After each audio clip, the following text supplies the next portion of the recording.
This video is being recorded and uploaded much later than I normally would in the month. To be perfectly honest, there's been so much going on in my other gotcha games, specifically Last Claudia, that my main focus has just been on other games, and I haven't really been playing much Shadowverse, specifically with throwback rotation. However, even though I've only played a little bit of it, I did play this format in the past, so I can still give some analysis as far as how I feel about the format itself. So let's just talk about the March stuff. We're going to look at the tournament winning decks from the past just to kind of as a template to see, like, what was being played, stuff like that. So starting with Forestcraft, I'm going to be honest, I don't think I've seen much Forestcraft. I'm looking at these decks right now, and I don't recall seeing any of this. I'm trying to remember if anyone played Forest, because I mostly played like week one, but I'm not seeing any deck that I remember being played at all. I know I didn't play Forest this month, that's for sure, in the week that I actually played a lot. But yeah, I'm looking at these decks and I do not see anything familiar at all. As far as the past, I do remember the deck that revolved around this guy and this girl being a thing, but I don't know if this was the meta that it was in. It may have been before the mid expansion, probably, like the mini expansion, but it's hard to remember. But I know that during this month's rotation, I don't think I saw Forest at all, I'm being real. Sword, on the other hand, I've seen quite a bit of. This, I definitely saw a lot. It's a pretty good deck, especially if you know how to play Sword. Really, really strong. This was probably played a bit too. It's kind of similar. But yeah, there was a lot of Sword being played.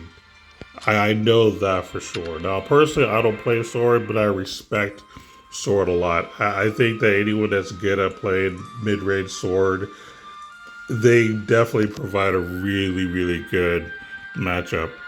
And if you're too sloppy, you'll lose. But I know this was a pretty good deck for people to play. For Runecraft, now it says Chimera here, but I'll be honest, I have not seen any Chimera at all that I can remember. I've mainly seen Mysteria Runecraft, which is the deck that I played the most. Now, I didn't play this list specifically, but I did play Mysteria Runecraft for the most part. Now, the reason that my deck's a little different is because I've noticed on the mirror batch, if you go second, you pretty much lose. Whoever can basically get to, turn 10 first basically wins the game with her. So the way that I kept myself from losing in the mirror match is I use mostly cards that can deal enough burn damage to win before turn 10. That's how I beat it. So I'll just go to my list real quick. So let me just show you what I was doing. So in my list, I ran her because basically all your damage is +1. I ran her because it's easy to get Mysterian right, which is the spell you really want. So what you do is, like, you play her and then you play, let's say, her when she costs 0. So if you're lucky enough, you could play that card on turn 5. You could play this and this, get a Mysteria right, potentially 2 Mysteria rights. Well, technically, I would play this turn 5. Then turn 6, I would play her with either her or her, depending on, what came up. And I would just really start focusing more on the burn damage. And I could usually have them dead by turn 9 and not have to rely on winning with Anna's card on turn 10. So that's how I would win the mirror match. But other than that, obviously my list was more focused on Mysteria than just the whole spell boost package that you see in the tournament winning versions. So anyway, I did play a lot of Mysterio Runecraft. That was my number one deck this particular season, and I had a lot of fun with it. These other decks exist. I didn't see them at all. I know Chimera was a big deal at one time, but I don't think it was during this particular meta. But I do recall it being a thing. Dragon, I'll be real, not impressed. PDK was pretty popular back in the day, and I know when I was first playing this game, I did play a lot of PDK, but not very consistent, I'll be real. I remember this and this being a big combo back in the day. I do remember that being a thing. I remember her being very popular too. And of course, this was kind of a thing, but I just don't think the deck was very consistent. I felt like when I won, I was just lucky. And you have just regular Ramp Dragon stuff, trying to win with Ozzy Dahaka. I remember doing that too. Again, not really my favorite. And I do actually remember playing Storm for a while. Although this is missing a specific card. There is a 4 cost. I'll see if I have a deck that has a card in it. I'm not sure if I built it or not. I may have deleted it, because to be perfectly honest, I just wasn't really having fun. Is this deck it? No, it's not. Okay. You know what? This is what I'm going to do. I'm going to pretend that I'm going to actually edit. There is just a card on here that was a thing for a while. I'm not sure if it was gold or legendary, but let's just pull all the golden legendaries. I believe it costs 4. Yeah, this is it.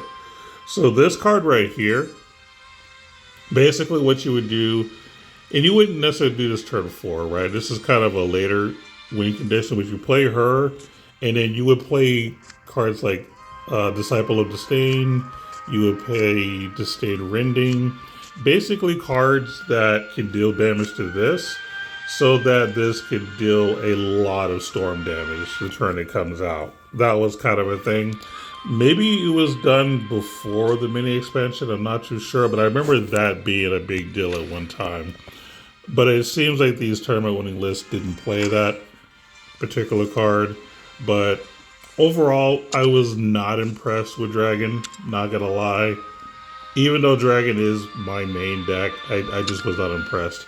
Jabberwock was also something that I had a lot of fun with at one time. But again, these are fun decks, not necessarily good decks. Like, you can win, but you have to be lucky. As for Shadow, I believe Shadow was actually pretty good. I did see this deck being played a lot. So I do remember this being a thing back in the old days. And even this month, I did see a few people play this. So this was kind of a thing. For Blood, Darkface Bat, obviously, big win condition. Possibly the strongest deck, but I might be wrong. But pretty strong from what I've seen other people do. So I'm not going to say a whole lot about this. It's just burn yourself, control the board, win with this by turn 8. Haven was fun. Like, a lot of these decks were fun, but not necessarily good. I liked this. I did play this back in the day, and I even played this a little bit this season, but it's not consistent. Holy Lion also existed. I think this is probably the best deck for Haven in this particular rotation. I didn't play it this month because I just didn't feel like playing it. I just wanted to play Mysterio Rune, to be honest. But this was a good deck. So, but I think it was probably stronger before the mini expansion. Summit Haven. This deck was a lot of fun, but I believe this was strong before the mini expansion. The whole goal here, you played this, obviously, Summit Temple, so that you're dealing damage based off of your defense. And your main win condition was this guy. Man, I remember me and a very close friend of mine were playing Shadowverse at the time, like when this first came out. We used to have fun and get over dramatic when we used to win with this guy. It was so much fun. Like that. This was one of those rotations that brings back a lot of memories. Or you could play this to bring this out. And, you know, it could also be very effective. But yeah, this was a very, very fun deck. I remember this a lot. I didn't play this month very much. I'm kind of disappointed that I didn't do it too much, but I do remember this being a lot of fun. Not necessarily good. Well, it was good at one time, but it's mostly fun. And of course, the last class we can talk about is Portal. I'll be real, I really wasn't playing Portal too much, even though I did play a lot of Omen of Destruction back in the old days. This was my favorite legendary for a very long time. But this particular month, I didn't really play it much. I played it a little bit just to bring back old memories, but that's really what this rotation was about for me, is just good memories. But yeah, I did play a lot of Woman of Destruction, a lot of Destruction Portal.